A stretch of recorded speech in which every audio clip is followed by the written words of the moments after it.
Cendrillon. Il y était une fois, dans un petit village, un homme riche et bon qui vivait heureux avec sa femme et leur petite fille. C'était une maison pleine de rires, de chansons et d'amour. Mais un jour, la mère tomba gravement malade. Avant de mourir, elle prit la main de sa fille et lui dit doucement : « Ma chère enfant, sois toujours bonne et courageuse. Même si la vie te blesse, ne laisse jamais ton cœur devenir dur. Je veillerai sur toi depuis le ciel. » Puis elle ferma les yeux et le silence entra dans la maison. Cendrillon, inconsolable, venait souvent sur la tombe de sa mère, sous un grand arbre. Elle y pleurait doucement, et ses larmes faisaient briller les feuilles au soleil. Les saisons passèrent. Le père, fatigué de la solitude, pensa qu'il fallait offrir à sa fille une nouvelle présence féminine. Il se remaria donc avec une femme belle, mais fière et froide. Elle avait 2 filles de son premier mariage, jolies à regarder, mais pleines de méchanceté. Au début, Cendrillon essaya d'être aimable. Elle leur apportait des fleurs, offrait son aide, parlait doucement. Mais les 3 femmes se moquaient d'elle sans cesse. « Quelle naïve, quelle maladroite! Elle croit qu'on va l'aimer avec sa vieille robe. » Peu à peu, elles la reléguèrent aux corvées les plus dures. Elle devait se lever avant le jour, allumer le feu, porter l'eau, nettoyer, cuisiner, frotter le sol jusqu'à ce que ses mains deviennent rouges et douloureuses. Et le soir, quand tout le monde dormait, elle se roulait près de la cheminée, dans les cendres, pour se réchauffer. Alors les 2 sœurs rirent. « Regarde là, la fille des cendres !» Et c'est ainsi qu'on l'appela Cendrillon. Le père voyait la cruauté de sa femme, mais il n'osait rien dire. Il avait peur de ses colères, de ses larmes feintes. Il aimait sa fille en silence, posant parfois une couverture sur elle pendant qu'elle dormait au coin du feu. Mais il ne trouvait jamais les mots pour la défendre. Un jour, il partit à la foire. Avant de partir, il demanda à ses 3 filles : « Que voulez-vous que je vous rapporte ? » ?»« Des bijoux, » dit l'aînée. « Des rubans et des parfums, » dit la cadette. « Et toi, Cendrillon ?» Celle-ci répondit doucement : « La première branche qui frôlera votre chapeau, père. » Sur le chemin du retour, une branche de noisetier toucha son chapeau. Il la coupa et la rapporta à sa fille. Cendrillon la planta sur la tombe de sa mère et ses larmes l'arrosèrent. Un arbre poussa, fort et vert, et un petit oiseau blanc vint s'y poser.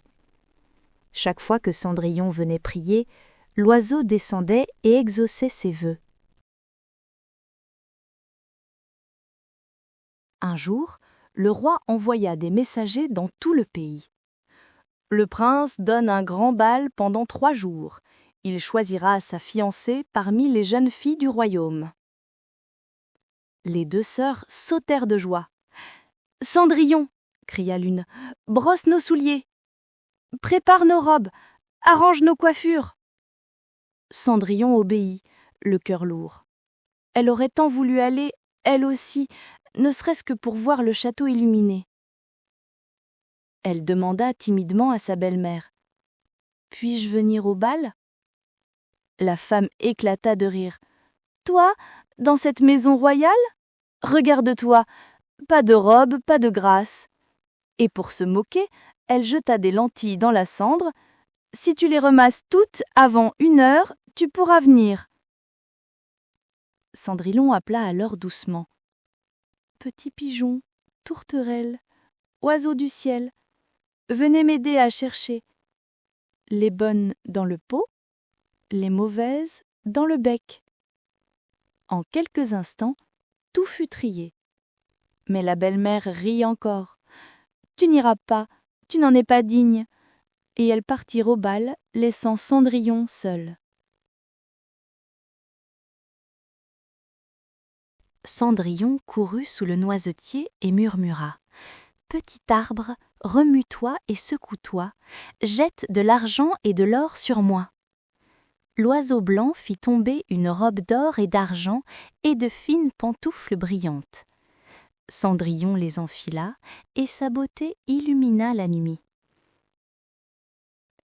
Un carrosse doré l'attendait.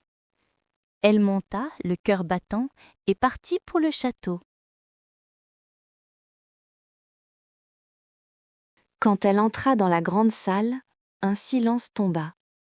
Les chandeliers jetaient 1000 reflets, les musiciens suspendirent leur mélodie, et toutes les têtes se tournèrent vers elle. Sa robe semblait faite de lumière. Chaque pas faisait danser des éclats d'or sur le marbre. Les dames chuchotaient, les hommes s'inclinaient. Le prince, fasciné, s'approcha. « Belle inconnue, voulez-vous danser ?» Cendrillon hocha la tête, tremblante et heureuse. Ils dansèrent, portés par la musique. Jamais le prince n'avait ressenti une telle paix. Jamais Cendrillon n'avait ri ainsi. Mais soudain, l'horloge commença à sonner. 1, 2, 3, jusqu'à 12 coups terribles. Cendrillon s'enfuit, effrayé. Sa robe scintilla dans la nuit, puis disparut. Le prince la chercha en vain. Il ne trouva qu'un parfum de fleurs et un rêve éveillé. Le lendemain, tout le royaume parlait de la mystérieuse inconnue.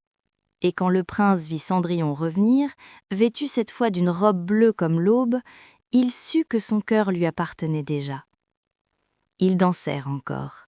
Mais dès que minuit sonna, Cendrillon s'enfuit, laissant le prince désespéré.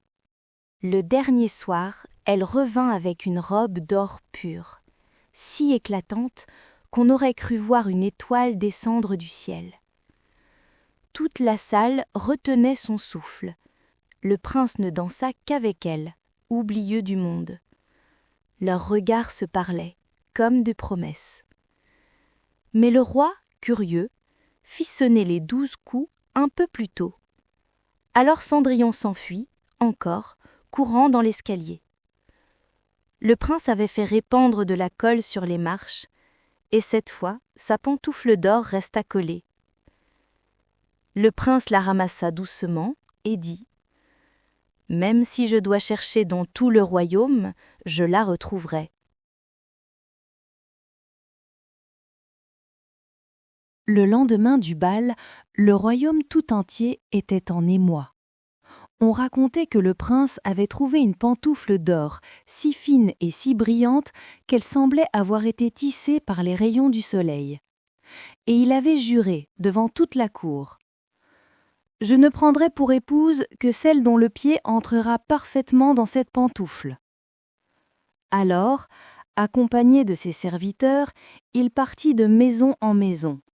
Les jeunes filles se pressaient, les mères se paraient de leurs plus beaux habits, les sœurs se chamaillaient pour passer les premières. Mais chaque fois, la pantoufle glissait ou restait bloquée. Aucun pied n'était aussi gracieux que celui qu'il cherchait. Le prince, bien qu'épuisé, gardait espoir. Il tenait le soulier sur un coussin de velours, comme un trésor précieux, et murmurait parfois : « Je la retrouverai, elle existe, je le sais. » Enfin, il arriva devant une vieille demeure un peu à l'écart du village. Les volets étaient clos et la cour semblait silencieuse. Quand il frappa, la porte s'ouvrit lentement et la marâtre parut, les lèvres pincées, le regard méfiant. « Votre Altesse, quelle surprise !» dit-elle d'une voix faussement douce. « Mais entrez donc, entrez, mes filles vous attendaient justement. » Elle fit signe, et ces 2 filles descendirent l'escalier en minaudant, vêtues de leurs plus belles robes, le visage poudré, les cheveux tirés avec soin. « Mesdemoiselles, dit le prince poliment, je viens faire essayer à chacune de vous cette pantoufle d'or. Celle à qui elle ira deviendra ma femme. » Les 2 sœurs échangèrent un regard complice. La première s'assit, essaya de forcer la pantoufle à entrer, tirant et poussant, le visage cramoisi. Mais le soulier refusa obstinément. « Peut-être que mon pied a un peu enflé ?» hasarda-t-elle avec un rire nerveux. « Oui, oui, bien sûr !» ajouta la marâtre précipitamment. « Ce n'est rien, Votre Altesse. Un petit pied délicat souffre parfois. » Le prince hocha la tête, impassible. Il fit signe à la seconde sœur, qui s'approcha à son tour. Mais son pied trop large dépassait de la pantoufle. « C'est étrange, » murmura le prince. « Je me souviens d'un pied fin, gracieux, léger comme une plume. » La marâtre, voyant son rêve s'effondrer, perdit soudain patience. Son sourire se figea. « Ah, Votre Altesse, vous savez, cette histoire de pantoufle est bien frivole. Mes filles sont nobles, éduquées, charmantes. Une chaussure, voyons, cela ne veut rien dire. » « Et pourtant, dit doucement le prince, c'est dans cette chaussure qu'a dansé mon cœur. » Ces mots firent trembler la marâtre de rage. Elle se hâta d'ajouter d'un ton sec « Il n'y a plus d'autre jeune fille ici. » Mais alors, un bruit léger se fit entendre derrière la porte de la cuisine, un pas discret, un souffle retenu. Le prince tourna la tête. « Qui est là ?» demanda-t-il.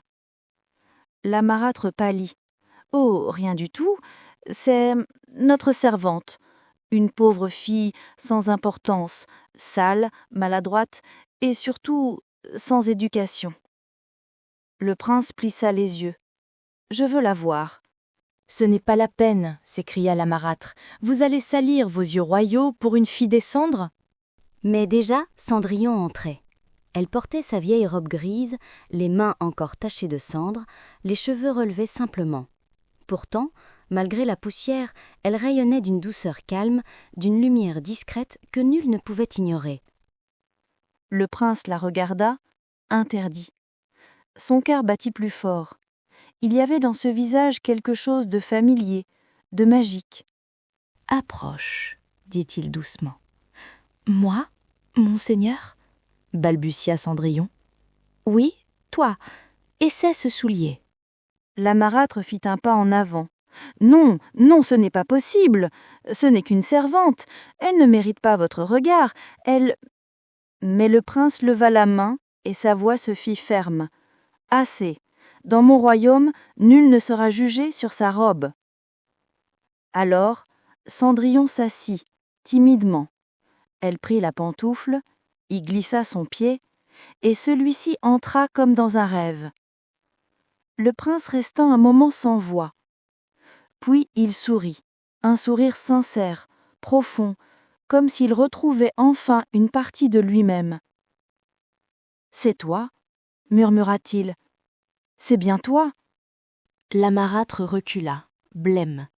Ses filles restèrent figées, la bouche ouverte, et comme pour confirmer la vérité, l'oiseau blanc du noisetier entra par la fenêtre, voltant au-dessus de Cendrillon. Il chanta un air doux et clair, et dehors, le vent fit bruire les feuilles de l'arbre, comme un écho céleste. Cendrillon leva les yeux vers le prince, ses joues s'illuminèrent d'un sourire timide. Il lui tendit la main. « Viens, » dit-il simplement. « Ta place n'est plus dans les cendres. » Et ensemble, ils sortirent dans la lumière du matin, laissant derrière eux la maison sombre et la marâtre pétrifiée. Quand Cendrillon franchit le seuil de la maison, le soleil venait de se lever. Une lumière dorée inondait le jardin, caressant les herbes et les pierres. L'air sentait bon le matin et la liberté. Sur la route, un carrosse blanc attendait, tiré par 4 chevaux à la crinière argentée. Les oiseaux chantaient comme pour célébrer son départ, et, dans le grand noisetier, au fond du jardin, le petit oiseau blanc se posa une dernière fois. Il chanta une mélodie si douce que Cendrillon sentit les larmes lui monter aux yeux. « Je n'oublierai jamais », murmura-t-elle en levant la main vers lui. Le prince l'aida à monter dans le carrosse. les roues se mirent à tourner doucement sur le chemin. Derrière, la maison semblait déjà s'éloigner, perdue dans la brume du passé. La marâtre regardait depuis la fenêtre, blême et immobile. Ses filles pleurnichaient, regrettant d'avoir ri, d'avoir insulté, d'avoir méprisé, mais il était trop tard. Pourtant, avant que le carrosse ne disparaisse, Cendrillon se pencha à la fenêtre, elle fit un signe de la main vers la maison, un geste simple, mais plein de bonté, un signe qui disait « Je pars sans haine, je vous laisse vos erreurs, moi je garde la lumière. » Quand le carrosse franchit les portes du château, les cloches sonnèrent à toute volée. Les serviteurs s'inclinèrent, les musiciens jouèrent, et le roi lui-même sourit en voyant la jeune fille au regard pur. On donna à Cendrillon une robe de soie blanche, fine comme un nuage, et une couronne tissée de fleurs et d'or. Le prince ne la quittait pas des yeux. Le mariage fit célébrer dans la grande salle, sous les lustres étincelants et les chants des oiseaux du jardin royal. Et au moment où ils échangèrent leurs vœux, une brise entra par les fenêtres ouvertes, apportant le parfum des fleurs du noisetier. Cendrillon sut alors que sa mère, de là-haut, souriait.